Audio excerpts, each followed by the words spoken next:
Hello friends, स्वागत है आपका द बुक वार्मर्स पर। आज हम बात करेंगे पॉल संजय के उपन्यास फरेब के बारे में। तो मैं हूं नवाज, चलिए शुरू करते हैं आज की वीडियो।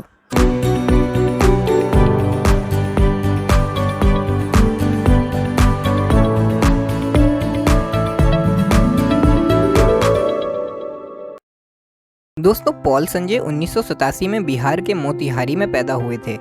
मोतिहारी से ही स्नातक की पढ़ाई करने के बाद इन्होंने प्रतियोगी परीक्षाओं की तैयारी शुरू कर दी। वर्तमान में Paul Sanjay south eastern railway के चक्रधरपुर मंडल में चीफ कंट्रोलर पद पर कार्यरत हैं। बचपन से ही इन्हें अलग अलग विषयों पर लिखने का शौक रहा है, इसलिए उनका ये उपन्यास फरेब भी एक अलग विषय पर आधारित है। गाइज, इस किताब को प्रकाशित किया है राजमंगल पब्लिकेशन ने फरवरी 2020 में और इसकी लैंग्वेज है हिंदी।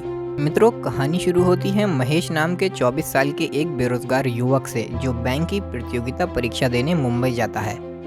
महेश की मुलाकात कोलबा से जुहू जाने वाली एक बस में मोना से होती है। सफर में ही मोना की तबीयत एकाएक बिगड़ जाती है और महेश, क्योंकि मोना की बगल वाली सीट पर बैठा था, इसलिए वह मोना की मदद करता है। मोना और महेश कुछ देर तक जुहू बीच पर साथ साथ समय बिताते हैं। फिर महेश पटना चला जाता है और अपनी प्रतियोगिता परीक्षा की तैयारी शुरू कर देता है। वह बहुत सारी परीक्षाएं देता है, पर उसे असफलता ही मिलती है और मोना की याद सताती रहती है। फिर एक दिन अचानक से महेश के फेसबुक अकाउंट पर मोना नाम की फ्रेंड रिक्वेस्ट आती है और दोनों फेसबुक फ्रेंड बन जाते हैं। वह एक दूसरे को अपनी तस्वीरें भी भेजना शुरू कर देते हैं, साथ ही दोनों के बीच वीडियो कॉल भी होने लगती है। मोना बताती है कि वह 8 साल पहले अपने कॉलेज के एक लड़के भास्कर से प्यार करती थी। दोनों शादी भी करने वाले थे, लेकिन कॉलेज की पढ़ाई खत्म होने के बाद मोना एक पैकेजिंग कंपनी ज्वाइन कर लेती है और भास्कर एक मल्टीनेशनल कंपनी में जॉब करता है। दोनों हमेशा वीकेंड पर मिलते हैं, लेकिन भास्कर को मोना का जॉब अच्छा नहीं लगता। जब एक बार मोना अपनी कंपनी की ट्रेनिंग करके वापस आती है और भास्कर के फ्लैट पर जाती है, तो वहाँ मोना को पता चलता है कि उसकी गैर हाजिरी में भास्कर किसी और लड़की को दिल दे बैठा है। दोनों में बहुत झगड़ा होता है, तो पता चलता है वो लड़की कोई और नहीं, उसके कॉलेज के दिनों की बेस्ट फ्रेंड कंचन थी।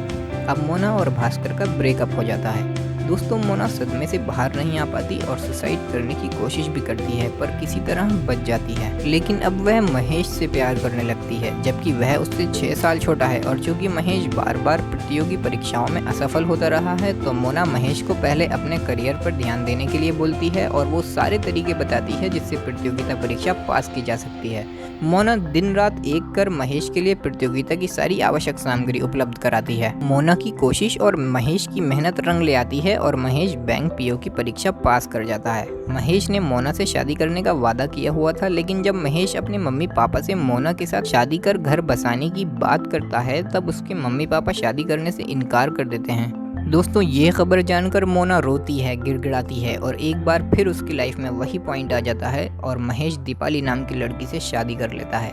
कहानी के अंत में मोना फिर से अकेली हो जाती है और उसके साथ पूरी जिंदगी फरेब भी होता रहता है। दोस्तों, यह उपन्यास आजकल की सच्चाई बयान करता एक बेहतरीन उपन्यास है।